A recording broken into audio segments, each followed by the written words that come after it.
Hi అండి, welcome back to my channel. ఇంటింటి కథ రచించిన వారు డి కామేశ్వరి, పార్ట్ 44. ఇక వీడియోలోకి వెళ్తే, ఇంట్లో నీకంటే పెద్దదుండగా నీవు చేసుకువచ్చేసావు. ఇలా మీరిద్దరూ చేసుకుంటామని చెబితే దానికో ఏదో కుదిర్చి 2 పెళ్ళిళ్ళు చేసేవాళ్ళం కదా అంది. ఆమె మాటలు ఆమెకే నమ్మకం లేనట్టు నీరసంగా వచ్చాయి. ఆమె మాటలు. మాలతి వసంత వంక చూసి చిలిపిగా నవ్వింది. అక్కయ్యకి నచ్చే రాజశేఖరం వచ్చే వరకు నేను కూర్చుంటే ముసలిదాన్నయి పోతానమ్మా. మూర్తి అమ్మగారు వాళ్ళు ఈ ఏడాది ఎలాగన్నా పెళ్లి చేసుకోవాలని బలవంతం పెట్టారు. అంచేత తొందరగా చేసుకున్నాం. సారీ అక్కయ్య అంది మాలతి వసంతతో. సారీలెందుకు చెప్పడం, నాకు నీకిష్టం అయ్యింది, నీవు చేసుకున్నావు. నా కోసం ఎవరు ఏది మానుకోనక్కరలేదు అంటూ పుల్ల విరిచినట్లని విసురుగా లోపలికి వెళ్ళిపోయింది.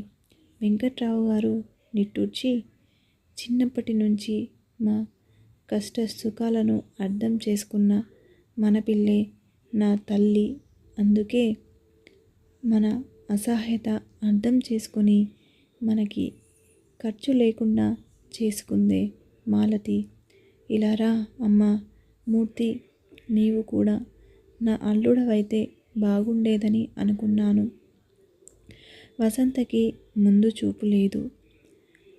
తను దురదృష్టవంతురాలో లేక అదృష్టవంతురాలో నిన్ను కాదంది. మా మాలతి కష్టం సుఖం తెలిసిన పిల్ల. దాన్ని చేసుకున్నామని నీవు విచారించే రోజు ఎప్పుడు రాదు బాబు. ఏదో ఆ అశక్తుడైన తండ్రికి బరువు లేకుండా 2 ఆడపిల్లలు వారితో వారు చూసుకున్నారు. ఇంకా మా వసంత కూడా ఎవరినన్నా చేసుకుంటే నాకు ఆ భారం దిగులు ఉండదు అంటూ ఆయన మూర్తితో చెప్పుకుంటూ నిట్టూర్చారు. బాబు, ఇలా రిజిస్టర్ పెళ్ళి చేసుకోవడానికి మీ వాళ్ళు ఒప్పుకున్నారా అని అడిగాడు. వాళ్ళకేం కోపం లేదుగా అంటూ కాంతమ్మ అనుమానంగా మూర్తిగారిని అడిగింది. మూర్తి చిరునవ్వు నవ్వాడు. నేనేం కులం కాని అమ్మాయిని చేసుకోలేదు కదా. రిజిస్టర్ పెళ్ళంటే వాళ్ళు అంగీకరించరని చెప్పలేదు. ఎందుకొచ్చిన అనవసర ఖర్చు చెప్పండి. ఆ డబ్బు మాకిస్తే ఇంట్లోకి 4 వస్తువులైనా కొనుక్కుంటాం కదా అని కాంతమ్మతో మూర్తి అంటాడు. మన మధ్యతరగతి వాళ్ళ పద్ధతులు మార్చుకోవాలమ్మా. మార్పు రాకపోతే ఇప్పటికే మోయలేని భారమైన బతుకులతో నడుం విరిగి చతికిలబడడం, ఆడపిల్ల పెళ్ళిళ్ళు చేసి గుల్లవుతున్న సంసారాలు చూస్తున్నాం కదా. పెద్దవాళ్ళు 4 రోజులు కోపగిస్తారు. తర్వాత వాళ్ళే సర్దుకుంటారమ్మా అంటూ మాలతి తన తల్లికి నచ్చజెప్పింది. వెంకట్రావు గారు నిస్సహాయంగా నవ్వుతూ, సర్దుకోక ఏం చేస్తారు తల్లి. డబ్బు మనుషులను లొంగదీస్తుంది. ఆర్థిక దుస్థితి మనిషిని ఎంతకన్నా దిగజారుస్తుంది. ఒక విధంగా మీరు చేసింది మంచి పనే బాబు. ఎలా చేసుకున్నా ఇద్దరు అన్యోన్యంగా 10 కాలాలు చల్లగా కాపురం చేసుకోవాలి. అంతే మేం కోరుకునేది, ఇక ముందు కోరేది. వెంకట్రావు గారికి ఒక విధంగా నిశ్చింతంగా ఉంది. ఆ సంతోషం ఆయన మొహం మీదే కనిపించింది.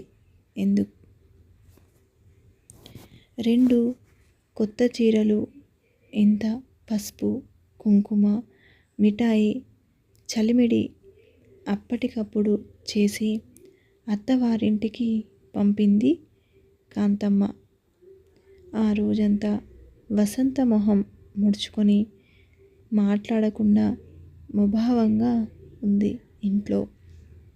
మాలతి కూడా వెళ్ళాక వసంతకి ఆ ఇంట్లో మరీ ఉండబుద్ధి కావడం లేదు.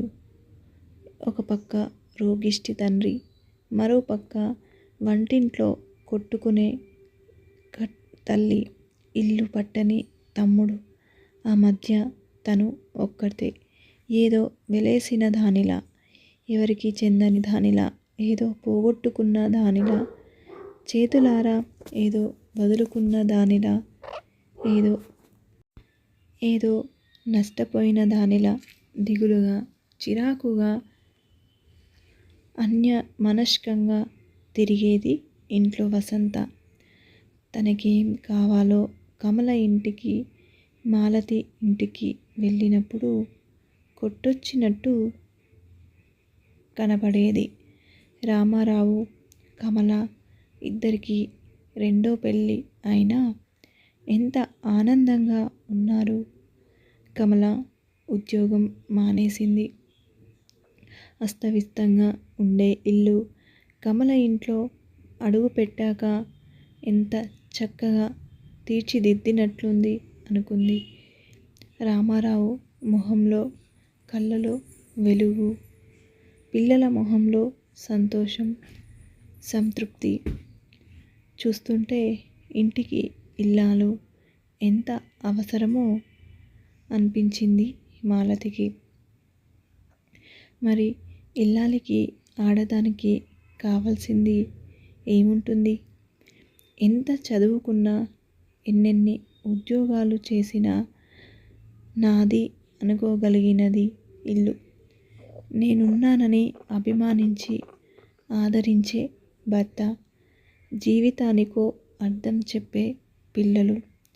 ఎంత అనుయుగంలో ఉన్నా, ఎంత ఆధునిక యుగంలో ఉన్నా, అధికులమనుకున్నా, అటవికులైన సహజ స్వభావాలలో మార్పుండదు కాబోలు. రామారావు కమలని ఎంత అభిమానంగా, అపురూపంగా చూస్తాడు. పాత భర్త సంగతి పొరపాటున కూడా సంభాషణలలో రానియడట. ఎంత సహనం, శాంతం అతనికి. అక్కయ్య ఎంత అదృష్టవంతురాలు. అలాంటి భర్త కోసం ఏ భార్య అయినా ఏం చెయ్యదు.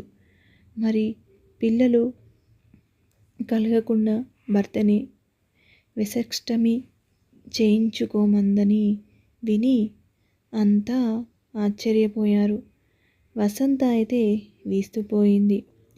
అంత ఆశ్చర్యపోవడానికి ఏముందే, మాకిద్దరు పిల్లలు చాలు, ఇంకా పోషించే స్తోమత ఉన్నా మానిన నాకు పిల్లలు పుడితే, ఆ పిల్లల్ని సరిగ్గా చూడకపోతే, అది ఆయన్ని బాధిస్తే, ఆ దేవుడి లాంటి మనిషిని నేను హింసించలేను.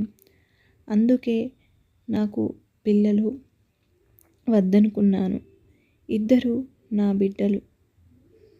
ఓసారి బిడ్డకి జన్మనిచ్చి ఆ అనుభవం రుచి చూశాను. మాతృత్వం అంటే ఎలాంటిదో ఆ బిడ్డని కని పెంచకపోయినా ఆ బాధను నేను అనుభవించాను. ఇంకా నాకేం కావాలి? ఇలాంటి భర్త, ముత్యాల్లాంటి పిల్లలు అంది సంతృప్తిగా నవ్వి. ఇక అలాగా ఉండగా ఏం తోచనప్పుడల్లా కమల ఇంటికి వెళ్ళి వసంత కూర్చుంటుంది. ఆ ఇంట్లో వెళ్ళి విరిసే శాంతి, ఆనందం చూస్తుంటే మనసుకి హాయిగా ఉంటుంది.